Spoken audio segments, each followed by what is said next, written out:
시청자 여러분 안녕하십니까. 지금부터 저는 ken의 안보정리를 시작하겠습니다. 자, 이번 시간에는요 조금 이제 불행한 뉴스를 좀 전해드리겠습니다. 저희 공무원 피살 사건 정말 다시 한번 이 고인의 명복을 빌고요. 이건 뭐 경위가 어떻게 됐든지 간에 일단 도저히 용납할 수 없는 건데, 관련자들이 오늘 이 검찰에서 말이죠 이 구형이 있었습니다. 자, 오늘 이 구형을 보면은요 전부 다 이 핵심 인사들에 대해서는 실형이 구형이 됐습니다.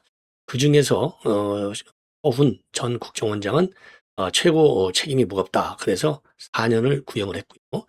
그리고 이제 이 김홍희 해경청장하고 서욱 국방부 장관은 징역 3년, 그리고 박지원 당시 안보 국정원장은 징역 2년, 그리고 비서실장했던 노은채 징역 1년을 구형했습니다. 자, 그래서 오늘 결심 공판은요 2022년도 12월에 검찰이 기소한 이후 3년여 만에 열렸어요. 그동안에 70여 차례 재판이 열렸고요. 그리고 군사기밀인 북한의 감청 기록과 같은 이 SI 특별 지급 정보가 증거로 나눠지면서 대부분 비공개로 진행이 됐습니다. 자, 이 재판은요 지금 이제 지기현 판사의 심리로 진행이 됐습니다. 형사 25부. 자, 그래서 지기현 판사가요 지금 윤 대통령과 관련된 내란죄도 직접 지금 재판을 진행하고 있고, 요 서해 공무원 피살 사건도 진행하고 있어요. 자, 그런데 여러분들 말이죠, 이 지기현 판사 하면 여당이 긴장을 하는 판사 중에 한 명이지 않습니까?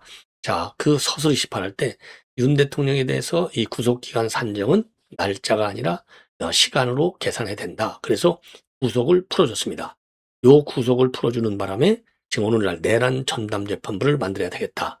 이 사법부가 반항을 하고 있다. 그래서 법 왜곡죄까지 만들어서 말이죠.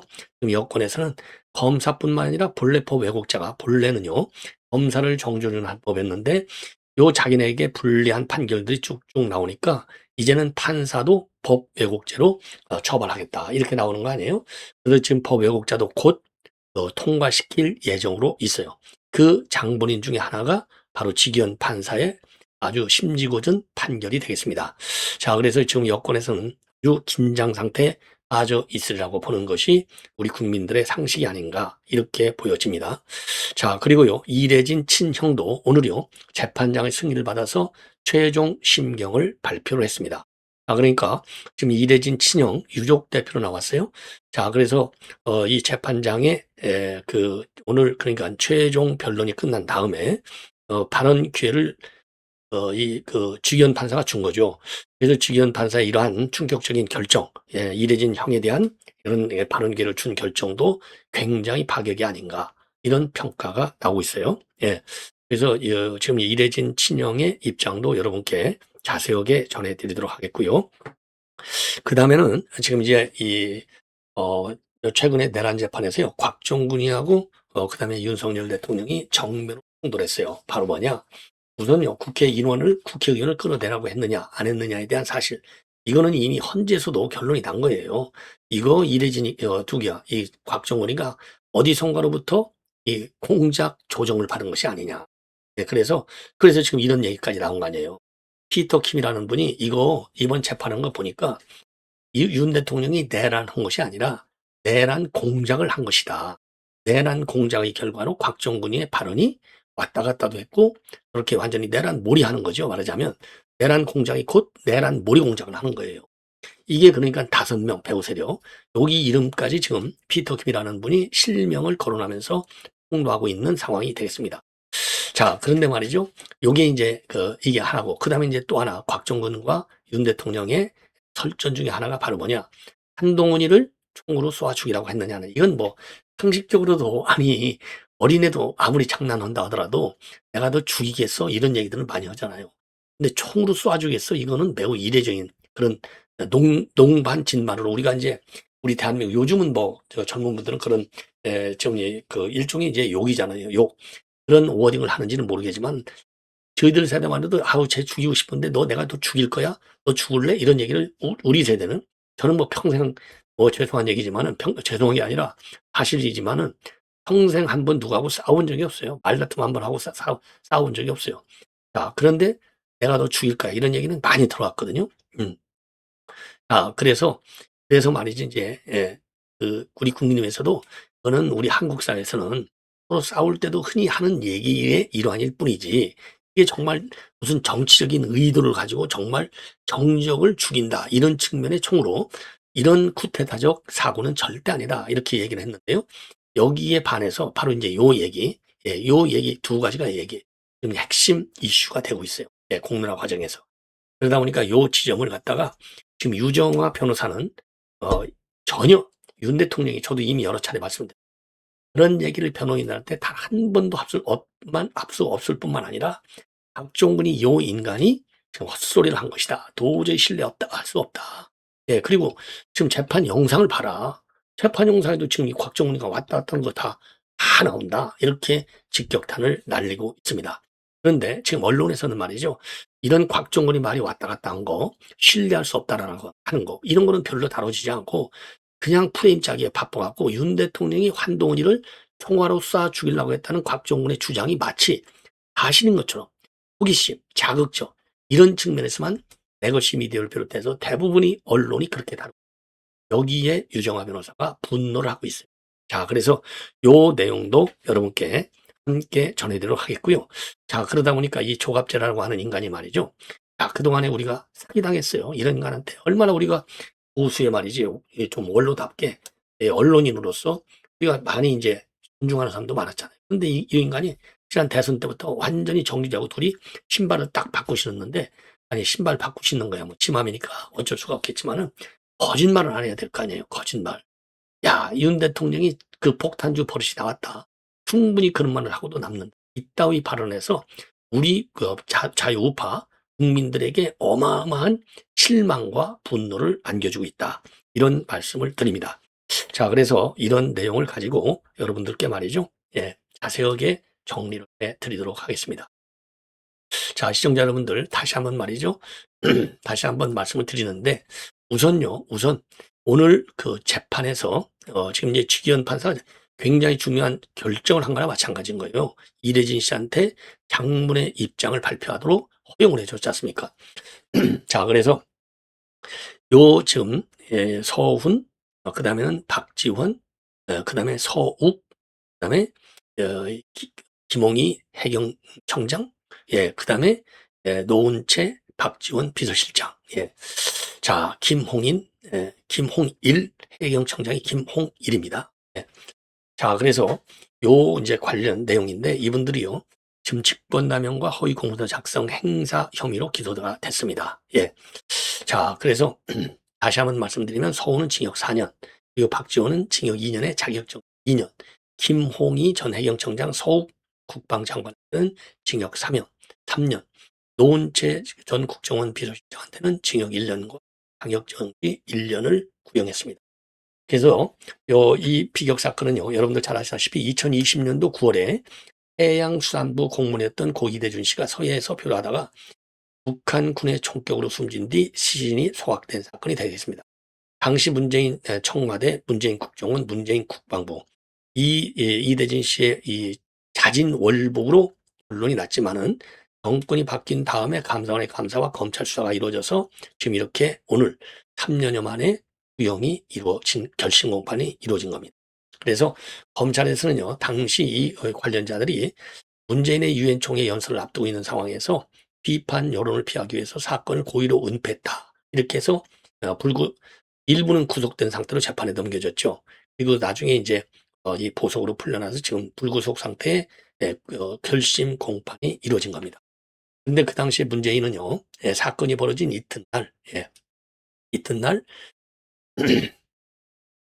남북 화해 및 종전선언을 촉구하는 화상연설, 유엔 화상연설을 하기로 돼 있었는데, 북한군의 비격사찰이 알려지면 그간의 내부 화해 정책에 대한 비판이 들 것을 우려해서 여기에 이제 통수권자이고, 그렇죠, 국민의 생명과 재산을 지켜야 할 문재인이가 사실상 이거 재판과 관련해서요, 이게 조사 한 번 안 받고 재판에 넘겨졌어요.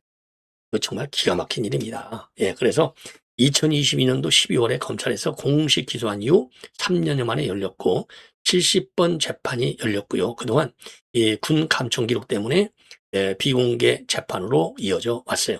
예. 자, 그래서 이제 오늘 검찰에서는 뭐라고 주장하면서 실형 구형을 했느냐.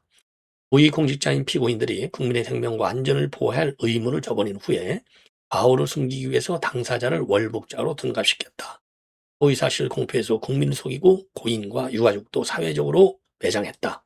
재판부가 현명한 판단으로 사건의 실체를 면밀히 살펴봐 달라. 이렇게 입장을 내놨습니다. 예. 그러면 이제 협의 내용을 좀 보면요. 서훈 안보실장의 경우에는요. 안보실장의 경우에는 군 합참 관계자들과 해경에 이대진 씨의 피살과 시신토 소각 사실을 숨기라고 지시했고, 이후 월북머리를 위해서 국방부 해경 국가안보실에 이어 국가안보실에 이제 이대진 씨가 자신 월북했다라고 하는 허위 자료를 작성 배포하라고 지시한 혐의를 받습니다. 그래서 검찰에서는요, 서훈 실장이 최고 결정권자로서 죄책이 가장 무겁지만은 혐의를 부인하고 뉘우치지 않고 있다. 이렇게 주장을 했습니다. 네. 그리고 김홍희 전 해경청장은요, 서훈 실장의 지시를 받아 사건이 있던 날 이대진 씨가 실종된 수색증이라는 허위 보도자료를 배포하고 이후에 이대진 씨의 자진 월북 가능성을 담은 허위 자료를 작성 배포한 혐의가 적용이 됐습니다. 그리고요, 지금 이대진 씨의 피격 사건 수사 결과를 발표하면서 도박으로 돈을 탕진한 이대진 씨가 정신적 공황 상태에서 현실 도피로 월북한 것으로 판단된다라고 발표를 했어요. 그래서 고인 명예를 훼손한 혐의도 추가적으로 받고 있습니다. 그리고요, 검찰에서는요, 이 김홍희 전 해경청장에 대해서는요, 수사할 의무를 다하지 않고 허위 보도자료를 작성하고 배포해서 유족 명예를 훼손하는 2차 피해를 입혔다. 이렇게 밝히고 있습니다. 그리고 박지원이하고 노은채 전 비서실장은요, 직원들에게 이대준 씨 관련 첩보와 보고서 50여 건을 삭제하라고 지시한 혐의, 국가정보원법 위반 혐의가 적용이 됐습니다. 그리고 서욱 국방장관은요, 국방부와 예하부다에 이 씨 관련 첩보를 삭제한 혐의를 받고 있는 겁니다. 여러분들도 말이죠, 기억이 안 날 겁니다. 저도 뭐 이 보도를 어마어마하게 많이 해드렸어요. 예. 그리고 다시 한번 이대진 그 형이죠. 형은 오늘 법정에서 실종 직후의 구조와 수색 방송을 제대로 했다면 동생은 살아있을 것이다. 법에 준엄한 심판을 보여달라. 이렇게 오늘 입장을 밝혔습니다. 그래서 오늘 결심 공판에서는요, 유족 자격으로 출석해서 이러한 발언을 했어요. 유족 자격. 예. 자, 그래서 지금 이제 이 변호인들의 최종 변론이 끝나니까 발언 기회를 별도로 얻어서 심리 종결 전 심경을 밝혔습니다. 그래서 이대진 씨의 이 형의 최종 입장문이죠. 재판이 시작한 지 3년이 됐는데 문재인 정부 안보라인의 만행을 알리는데 오랜 시간이 걸렸다. 2020년 9월 20일 오후 1시 50분쯤 동생이 배에서 사라진 것 같아 수색 중이라고 하는 전화를 받으면서 이 사건이 시작됐는데 고통스러운 시간을 더 올라가 보자. 예. 그러면서요, 전화를 받은 다음 날 동생이 실종된 무궁화호 10호의 승선에 사고 보고를 받았는데 배를 살펴보니 사다리를 올라가야 하는 구조. 승선한 지 3일 정도밖에 안 된 동생이 실족했을 가능성이 큰데 해경은 이 부분을 언급하지 않았다. 그러면서요, 실종 신고를 받고 곧바로 국제상선 통신망을 이용해서 구조 수색 방송을 제대로 했다면 동생은 살았을 가능성이 크다. 제 동생이 고향이 목포다라고 말하는 이런 얘기들을 감청을 통해 6시간 듣지 않았냐. 메이데이라고 30분 정도만 방송했으면 것이 아니냐. 그러면서요, 저는 간단히 진술하고 있지만 이 사건이 흘러온 과정 속에는 엄청난 조작과 살인이 있었다. 국가의 안보라인 수사라인이 국민을 지키지 않았고 북한이 살인 과정을 지켜본 것이다. 그러면서요, 존경하는 재판장님, 저와 가족들은 6년째 고통과 눈물 속에 살아가고 있다. 저는 이가 21개 빠지고 당뇨를 앓고 있는데 아직 구속도 안 되고 큰 소리치며 사는 이 사람들을 단죄해야 하지 않겠냐. 국가의 존재 이유는 질서가 제대로 잡혔다를 보여주는 것이다. 피고인들을 가리켜 저들에게 가벼운 처벌을 한다면 국가 시스템이 망가지고 안보가 무력화되는 것이다. 이들을 심판해 국가가 국민의 안전을 지키는 것에 정치적 이념이 아닌 진정성으로 접근하고 제대로 된 국가구조 매뉴얼이 생기길 바란다. 이렇게 입장을 내놨습니다. 이 형이요, 이대준 씨 형 이대진 씨가 말이죠, 밝히는 이 입장문이 굉장히 좋아요. 굉장히 좋습니다. 예. 자, 그래서 지금 이제 이 정도로 제가 말씀을 드리고 말이죠. 이번에는요, 이 곽종근의 발언과 관련해서 유정아 변호인이 연속 이틀간 입장문을 내놨습니다. 한마디로 얘기해서 이 한동훈 이거 관련 이건 처음 듣는 얘기다. 그런 말을 윤 대통령이 하신 적도 없고, 그리고 오히려 예전에 접견 당시 한동훈과 관련해 직접 여쭤봤더니 윤 대통령은 수차례나 한동훈을 내가 왜 체포하거나 잡아오라고 하겠느냐, 이게 말이 되느냐라고 말씀하신 바 있다. 그래서 이 곽종근의 진술은 그간 일관성이 부족하고 발언이 자주 바뀌어온 점에 비춰도 해당 내용이 사실인지 매우 의문이며, 실제로 오늘 또 한동훈 관련 이야기를 전해 들었다고 하다가 곧바로 말을 바꾼 등 본인이 직접 들은 것인조차 불분명한 태도를 보였다. 예, 이 곽종근이가 그렇다 이거죠. 이거를 두고 정치적 계산에 밝은 분들이 또 소란 피우시겠으나 재판이라는 것은 끝날 때까지 끝난 것이 아님을 더 잘 아리라고 본다. 이렇게 입장을 내놨어요. 자, 그리고요, 또다시 두 번째 입장문에서는요, 제목이 다시 한번 곽종근 증인신문을 바라보며 이렇게 돼 있어요. 최근에 곽종근의 한동훈 관련 발언은 사실관계나 맥락 어느 쪽으로 봐도 납득하기가 어렵다. 윤 대통령 역시 법정에서 그 발언을 들으시고 어이가 없다는 듯 웃음을 지으셨을 뿐이다. 이것은 단순한 착오라기보다는 박 사령관 본인의 발언이 정치적 의도를 띤 언론 전략의 일환일 가능성도 상당하다. 지난주 목요일과 이번 주 월요일에 열린 공판에서는 헌재 심리보다 훨씬 긴 시간 동안 곽종근에 대한 증인신문이 진행되었는데, 그 과정에서 윤 대통령과 비화폰으로 통화하기 이전에 이미 박 사령관이 부하 장교들에게 의원들을 끌어내리라는 지시를 내렸다는 사실이 명백히 드러났다. 예, 명백히 드러났다. 그래서 이 곽 사령관 역시 이 일을 사실상 부인조차 하지 못하는 모습을 보였으면 물론이다. 내용이 중계된 재판 영상을 통해서 누구나 직접 확인할 수 있다. 예. 그러니까 이제 이 곽종근이가 위증한 거예요. 위증 혐의로 그래서 고발된 거지 않습니까? 그래서 이처럼 중대한 진술 변화에도 불구하고 대부분의 언론들이 곽종근의 의도에 따라서 한동훈 총기 운운하는 자극적인 것만을 다뤘다.